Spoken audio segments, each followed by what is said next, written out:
Hi again. This is just a continuation of our topic for this week on the health history. Okay. So another component of your comprehensive adult health history is the review of system. Understanding and using review of system questions are often challenging, especially for the beginning students like you. So you have to think about asking series of questions going from head to toe. So it is helpful to prepare your patient at the start of your uh, health history taking. You can tell your patient that the next part of our history taking may feel like 100 of questions, okay, but they are important and it should be thorough. So you have to explain to the client that uh, the next step is very important.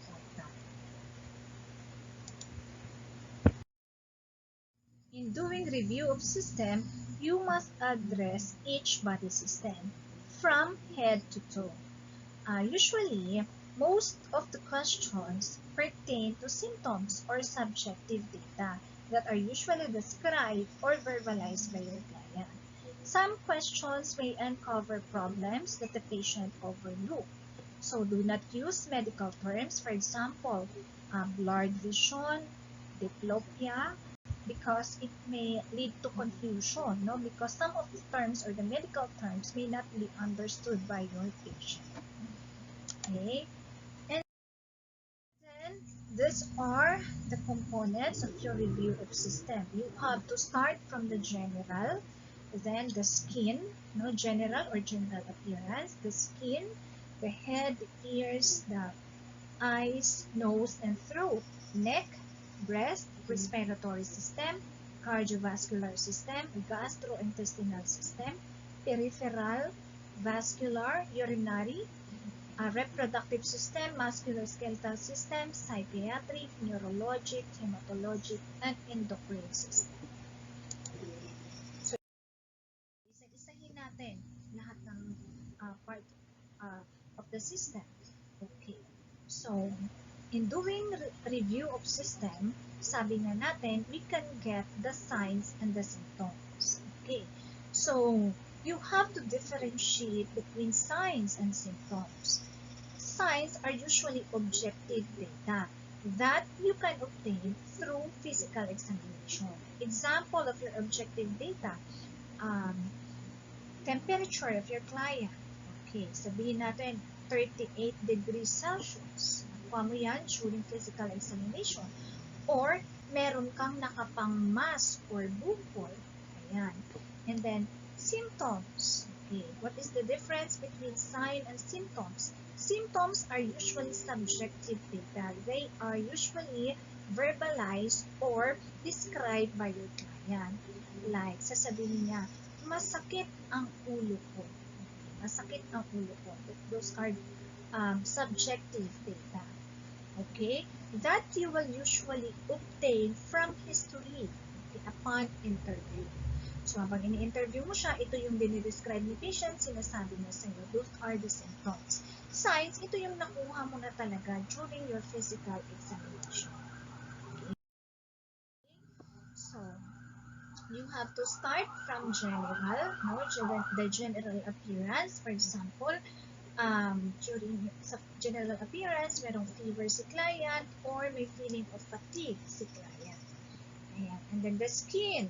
Okay, so skin, may rashes, may lumps, may sores, itching, dryness, and changing in the color of the skin. Those are example of your data.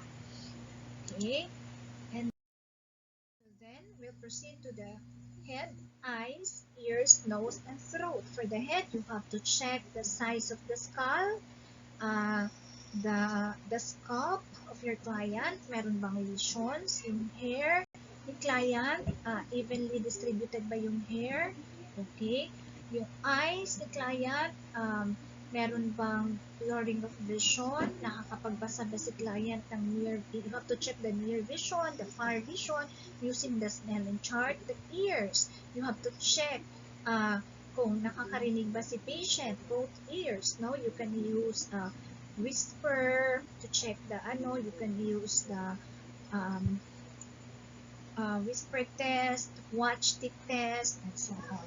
And then for the nose, you can check if there is deviation of the nose, if there is discharge, and so on and so forth. For the throat, is there difficulty of breathing, etc.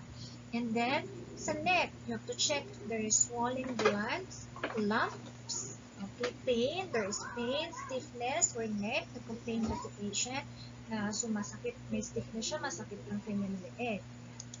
Okay? And then sa breast, you have to check if there is lumps, there is pain, nipple discharge, you have to check that also. For respiratory naman, you check kung may presence of cough ba sa patient, ilang araw na or weeks na ba. Sputum, is it, what's the color of the sputum? Is it white, greenish? Hemoptysis, or meron bang blood sa sputum? Dyspnea, difficulty of breathing, may wheezing ba? For the cardiovascular system, you may ask the client kung meron bang high blood pressure or low blood pressure or naka-experience ba ng chest pain or palpitations. Dyspnea on exertion or shortness of breath kapag may ginagawa, or topnia, paroxysmal, or meron ba siyang difficulty or shortness of breathing lalo na kapag naka-lie down. Nocturnal dyspnea, or meron bang shortness of breath, lalo na kapag natutulog si patient, or is there a presence of edema sa kanyang kamay, sa paa, edema or swelling, no, pamamaga. Okay? And then, for the gastrointestinal tract or GIT, you have to ask if the patient experienced stomach pain. So, saan? Yung location, old cart again. Is there swallowing problem? Appetite, magana bang kumain, or is the patient experiencing decreased appetite? Nakakaramdam ba ng nausea, vomiting? Bowel movement, meron ba? Yung bowel movement ng client, normal ba? Every day ba? Every other day? Or once a week? Okay, may rectal bleeding ba? Okay, kapag dumumi, may blood ba? Constipated ba si client? Okay, those are the questions that you might ask your client about gastrointestinal system. Moving on to peripheral vascular system, you may ask the client if the patient experienced muscle pain when walking, may leg cramps po bang nararamdaman, may varicose vein, is there swelling of the legs and the feet, is there color changes in the fingertips, no? Kapag tinitingnan natin cyanotic, so pwede rin natin i-check yan by pressing, no, the capillary refill, no? Kung bumabalik ba kaagad yung kanyang capillary refill within 2 seconds, no? Nagiging, ipipress down mo yan, magwa-white yan, tapos makikita mo, bumabalik agad yung color ng nail bed. Okay. Pink color.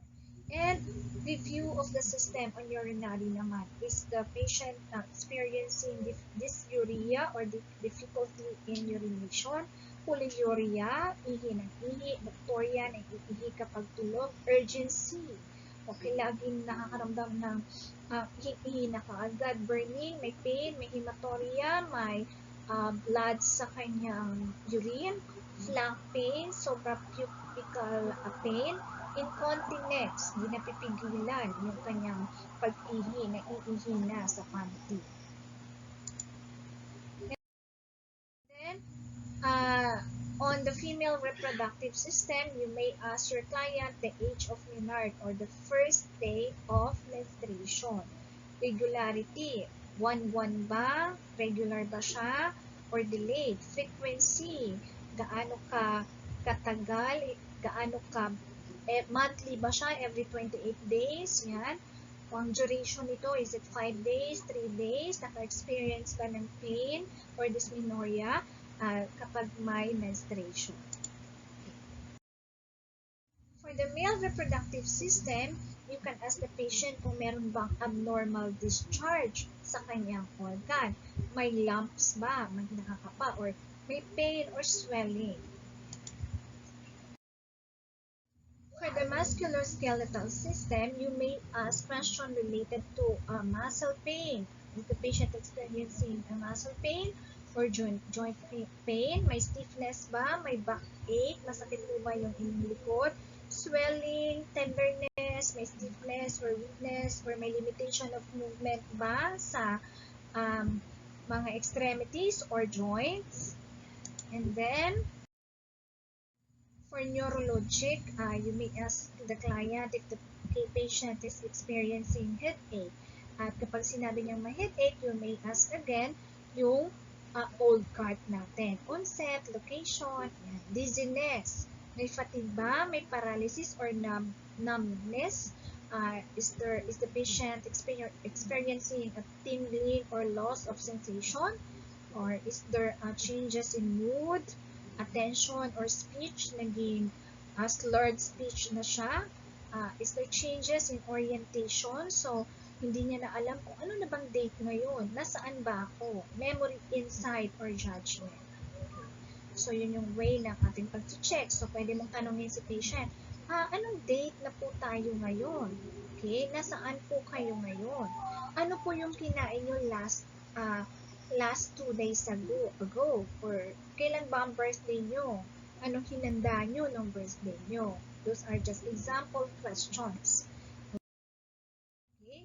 For hematologic, may anemia ba? Or is there bruising? Merong pamamasak? So usually, describe ni client lang yan kasi tinatanong natin siya kung na-experience niya yan. Okay? Endocrine system. Okay, may heat or cold intolerance ba? Kaya ba yung mainit or hindi ko kaya talaga yung mainit, sumasakit ang ulo ko, or sobrang lamig, hindi ko kaya. Excessive sweating. Meron bang thirst, excessive thirst, hunger, polyuria, could be a sign na may problem din si patient sa endocrine system. Okay. So, for the health pattern naman, as another component of your comprehensive adult health history, you have to check the self-perception or the self-concept of your client. Ano ba, is it positive ba yung client natin or napaka-negative ng inyong client? Ano yung value niya, yung mga belief niya? Okay, what are the activity and exercises?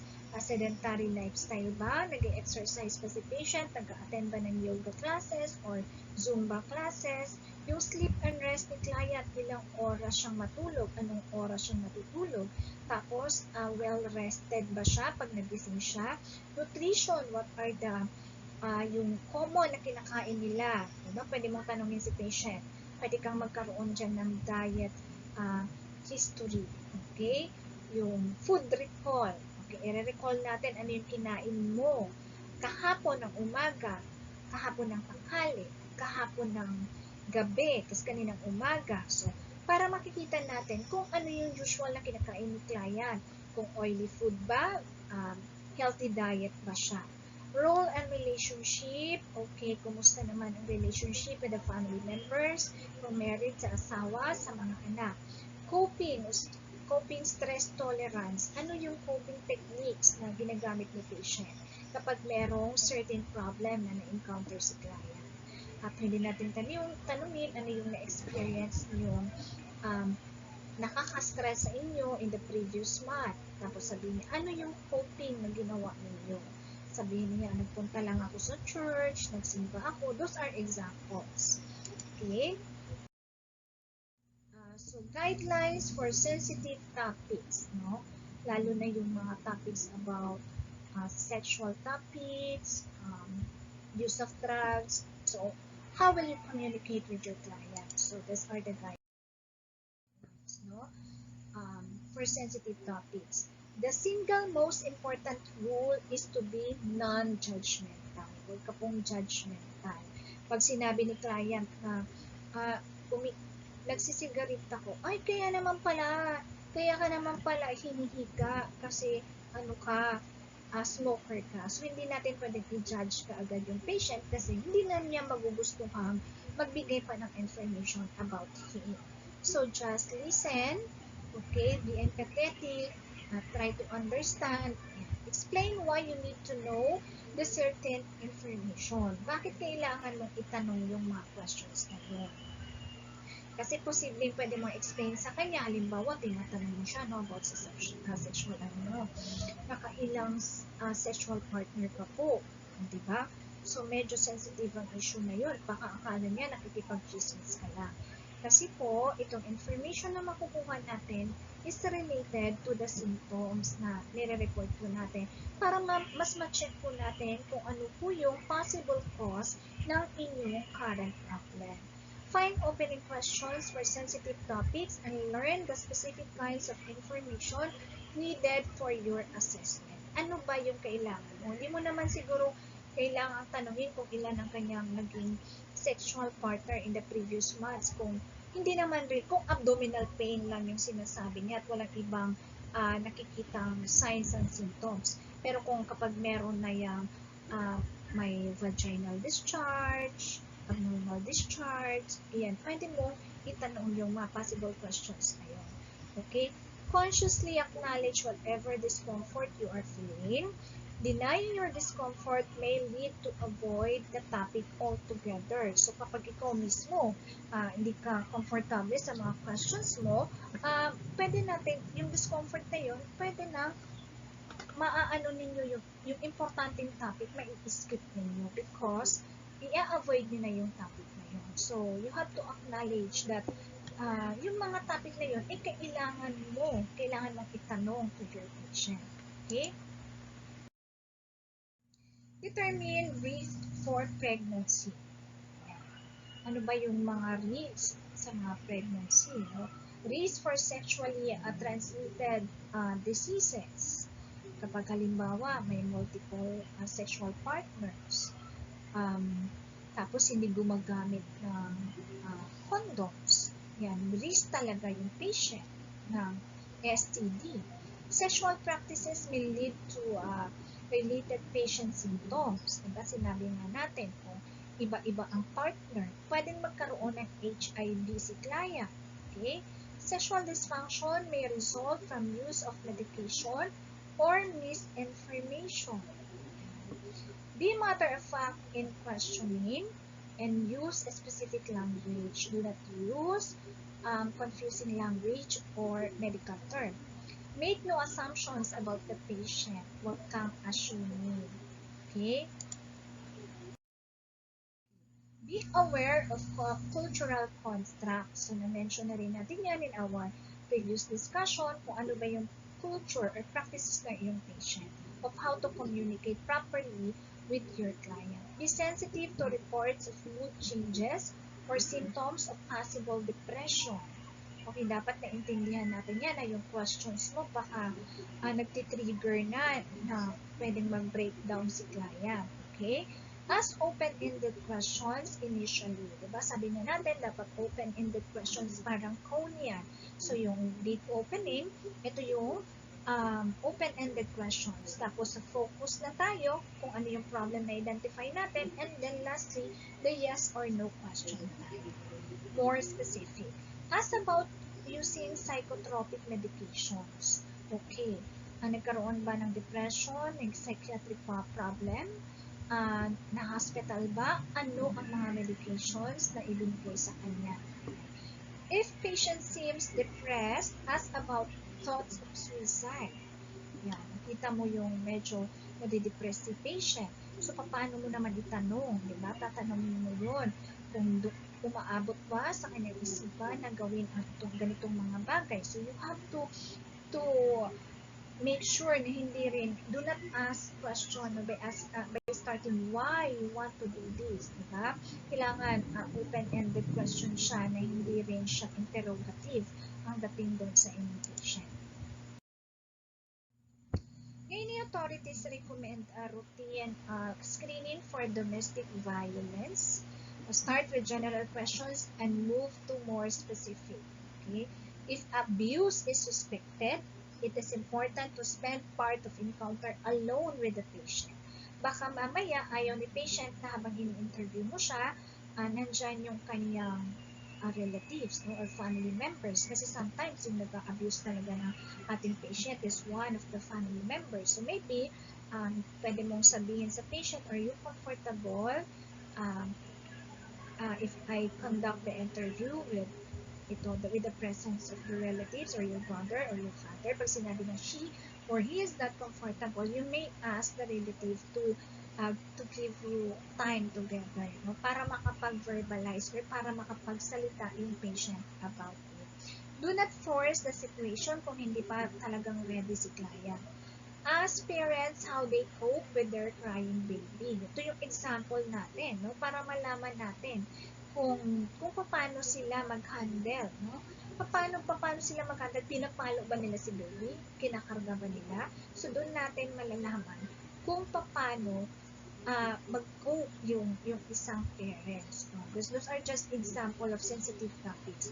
Be alert to non-verbal communication. No? Yung gesture, yung reaction ni client. So, dapat na-observe din natin. Okay, for physical abuse, you should consider in the following situations. If injuries are unexplained, inconsistent with story, concealed, or cause embarrassment. Okay, so physical abuse, so baka may presence of physical abuse. If patient has delayed getting treatment for trauma, or if a past history of repeated injuries or accidents, so possible mayroon na talagang physical abuse. If patient or person close to patient has history of alcoholic or drug abuse, possible din. If partner tries to dominate in the interview, no, in-interview mo yung wife, tapos talagang ang sumasagot agad yung husband, no, kasi parang kinukover niya na kaagad, baka may masabi pa yung wife niya. Okay? And the relatives, no, or the partner will not leave the room, ayaw niya talagang iwanan, or seems unusually anxious or solicitous. Yan. Okay? So, form of documentation is computerized if you are lucky, no? If you are working in a high-class hospital, no? So, pero kapag nandito lang tayo sa mga public hospitals, usually, charting lang tayo or may mga forms lang tayo na i-fill out. So, make sure that the information must be accurate and thorough, and make sure to write down all answers of your client, because you have to remember that if you did not write it, you did not ask it. Okay? So, what is not written is not done. So, this is the end of our topic for this week. So, let me end by reading this quote by Caroline Jarvis. The character of a nurse is as important as the knowledge she possesses. Okay, God bless everyone, and see you again next week. Thank you very much for your time. Thank you for listening. These are the references of this presentation. God bless everyone.